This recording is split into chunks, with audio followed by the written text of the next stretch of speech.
வணக்கம். திருடனை கண்காணிக்கவும் மற்றபடி கிரிமினல்ஸை கண்காணிக்கவும் தான், ரவுடிகளை கண்காணிக்கவும் தான் போலீஸ் இருக்காங்க.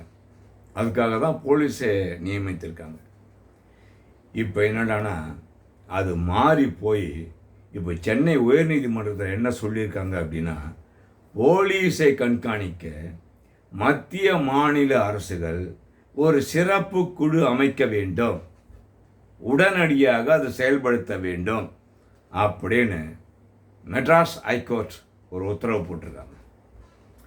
ஒரு விசித்திரமான, ஒரு ஆச்சரியமான ஒரு பதிவு இது என்று தான் நாம் சொல்ல வேண்டும். சென்னை பகுதியில் உள்ள குடிசை பகுதியில் வாழ்ந்த குடிமக்கள், ஏழை எளியோர்கள், இவர்கள் அனைவரையும் சென்னை கண்ணகி நகர், அதன் பிறகு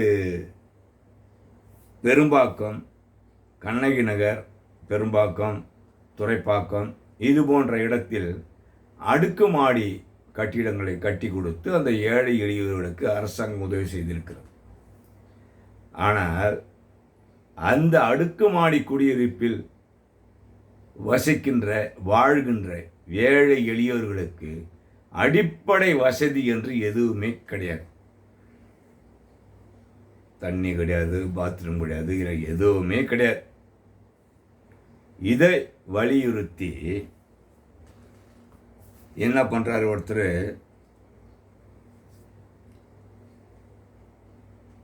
அதாவது பெண் உரிமை இயக்கம் சார்பில் சென்னை உயர்நீதிமன்றத்தில் ஒரு வழக்கு தொடுக்கிறார். இதெல்லாம் செஞ்சு கொடுக்கணும் அரசாங்கம் அப்படின்னு சொல்லி வழக்கு தொடுக்கிறார். இந்த வழக்கை விசாரித்த உயர்நீதிமன்ற நீதியரசர் என்ன பண்ணுறாங்க, ஒரு அட்வொகேட் கமிஷன் நியமிக்கிறாங்க. ஹைகோர்ட் ஒரு அட்வொகேட்டை வச்சு ஒரு அட்வொகேட் கமிஷன் குழு போட்டு நீங்கள் இதை விசாரணை செய்து நீதிமன்றத்திற்கு ஒரு அறிக்கை தாக்கல் செய்ய வேண்டும் அப்படின்னு சொல்லிட்டு ஒரு ஆர்டரை போடுறாங்க. அப்படி ஆர்டரை போடும்போது அட்வொகேட் கமிஷனாக ஒரு வழக்கறிஞரை உயர்நீதிமன்றம் நியமித்து அவரும் ஆய்வு செய்து கண்ணகி நகர் உள்ளிட்ட பகுதிகளில் அதிக அளவு கஞ்சா போன்ற போதைப் பொருட்கள் நடமாடிக்கொண்டு வருகிறது, அங்கே புழக்கத்தில் இருக்கிறது அப்படின்னு சொல்லிட்டு கட்டுக்கடங்காத அளவில் அந்த போதைப் பொருட்கள் அங்கு கிடைக்கிறது, சர்வசாதாரணமாக கிடைக்கிறது, அதிக அளவில் நடமாட்டம் உள்ளது அப்படின்னு அந்த அறிக்கையில், அந்த ஒரு நபர் கமிஷன் அறிக்கையில், அட்வொகேட் கமிஷனில் சொல்லியிருக்காங்க. இந்த வழக்கு உயர்நீதிமன்ற நீதியரசர்கள் டி கிருஷ்ணகுமார், பி பாலாஜி அவர்களுடைய அமர்வுக்கு சிட்டிங்க்கு வருது. அந்த சமயத்தில் டிஜிபி சங்கர் ஜிவால் சார்பில் வழக்கு சார்பில் ஒரு மனு தாக்கல் செய்யப்படுகிறது. அந்த மனுவில் மாநிலம் முழுவதும் பள்ளி, கல்லூரி மாணவர்கள் மத்தியில் போதைப் பொருட்களுக்கு எதிராக விழிப்புணர்வு நடத்தப்பட்டு வருகிறது. விரைவில் போதையில்லா தமிழ்நாடு என்கின்ற இணையதளம் சார்ந்த செயலியை, ஒரு ஆப் செயலியை தொடங்கவும் உள்ளது என்று அந்த மனுவில் கூறப்பட்டுள்ளது.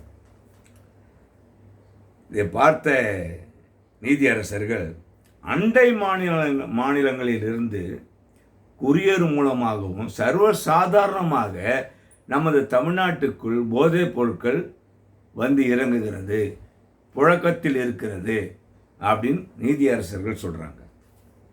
அதுவும் தாலுக்கா அளவில் கூட போதைப் பொருட்கள் தாராளமாக விற்பனை செய்யப்படுகிறது. போதைப் பொருட்களின் புழக்கத்தை கட்டுப்படுத்த பொதுமக்கள் மத்தியில் போதுமான விழிப்புணர்வை ஏற்படுத்த வேண்டும் என்று சட்ட பணிகள் ஆணைக்கு அவருடைய முடிவுக்கு நான் உத்தரவிடுகிறேன் அப்படின்னு ஒரு உத்தரவையும் போடுறார். அதன் பிறகு தமிழ்நாட்டில் பள்ளிகள், கல்லூரிகள், அந்த பகுதியில் இருக்கின்ற 100 அடி தள்ளி இருக்கின்ற கடைகளில் எல்லா கடையும் செக் பண்ணால் அந்த மாதிரி கடைகளில் போதை வஸ்துகள் கண்டிப்பாக விற்பனை செய்யக்கூடாது, நடவடிக்கை எடுக்க வேண்டும். போதைப் பொருட்களை விற்பனை மற்றும் நடமாட்டத்தை கண்காணிக்கவும், போதைப் பொருட்கள் தடுப்பு போலீஸ் செயல்பாடுகளை கண்காணிக்கவும், போதைப் பொருள் தடுப்பு அதிகாரி ஒருவரையும் மத்திய மாநில அரசு அதிகாரிகள் அடங்கிய சிறப்பு கண்காணிப்பு குழுவை உடனடியாக அமைக்க வேண்டும் அப்படின்னு சென்னை உயர்நீதிமன்றத்தில் சொல்கிறாங்க.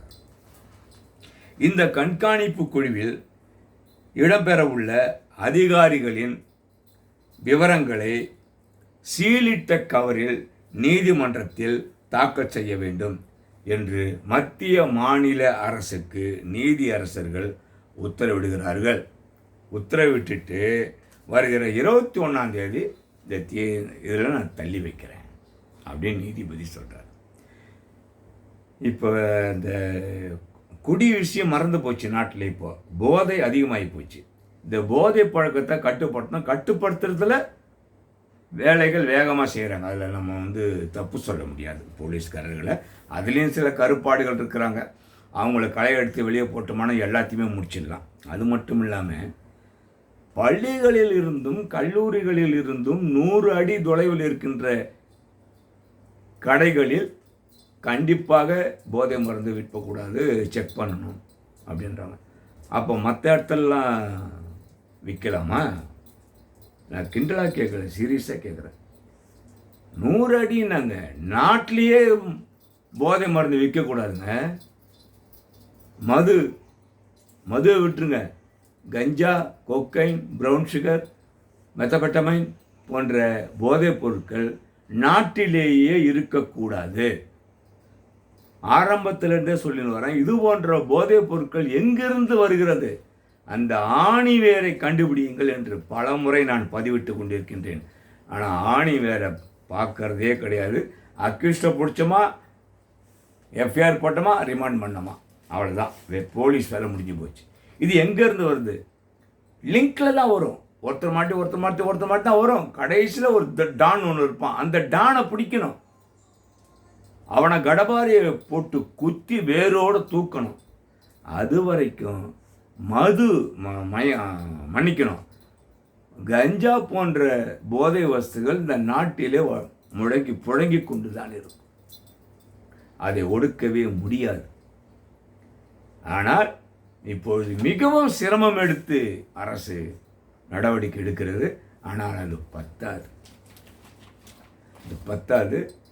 பெர்மனண்ட்டாக 24 மணி நேரமும் இதை பிடிக்கிறதுக்கு ஒரு டீமை போட்டு அவன் கையில் துப்பாக்கியை கொடுத்து நீங்கள் நடவடிக்கை எடுங்க பாருங்க. இது வரைக்கும் கொலை பண்ணுறவன், கரண்டா பண்ணுறவன், வழிப்பறி பண்ணுறவன் தான் நம்ம என்கவுண்டர் பண்ணுறோம். போதைப் பொருட்கள் விற்கிறவன் எவனையும் என்கவுண்டர் பண்ணுறது இல்லை. போதைப் பொருட்கள் எவனா விற்கிறானா துரத்தி பிடிங்க, சந்தை ஓட விடுங்க. அடங்குதா பாருங்க. இப்போ அடங்கியே ஆவணும். அந்த மாதிரி ஒரு ஸ்ட்ரிக்டாக ஒரு நடவடிக்கை எடுக்கணும். அதனால தான் நீதிமன்றம் லோக்கல் போலீஸையும் என்ஐபி போலீஸாரையும் நம்பிக்கை இல்லாமல் மாநில அரசும் மத்திய அரசும் கூட்டாக ஒரு குழுவை அமைத்து இவர்களை கண்காணிக்க வேண்டும் அப்படின்னு ஒரு குழு அமைக்கணும்னு சொல்கிறாரு. அதுவே மிகப்பெரிய அசிங்கம் காவல்துறைக்கு. சரி, பரவாயில்ல, அதுவும் கவர்மெண்ட்டு பாடி தானே, ஏதோ நல்லது செய்கிறதுக்காக அவங்க அமைக்கிறாங்க. அதை புரிந்து கொண்டு லோக்கல் போலீஸார் உடனடியாக தன்னுடைய வேலைகளை துரிதப்படுத்தி இதை பிடித்தால் எதிர்கால மக்கள், எதிர்கால சந்ததிகள், எதிர்கால குழந்தைகள், நம்மளுடைய குழந்தைங்க, நம்மளுடைய பேரன் பேத்திகள் நிம்மதியாக இருப்பாங்க நாட்டில். அதுக்கு தான் எல்லாரும் அடிச்சுக்கிறாங்க. அந்த போதைப் பொருளை ஒழிக்கணும்னு. ஒழிப்பதற்கு காவல்துறை முனைப்புடன் செயல்பட்டால் கண்டிப்பாக இதை ஒழிக்க முடியும். மீண்டும் மற்றொரு காணொளி காட்சியில் உங்களை சந்திக்கின்றேன். நன்றி, வணக்கம்.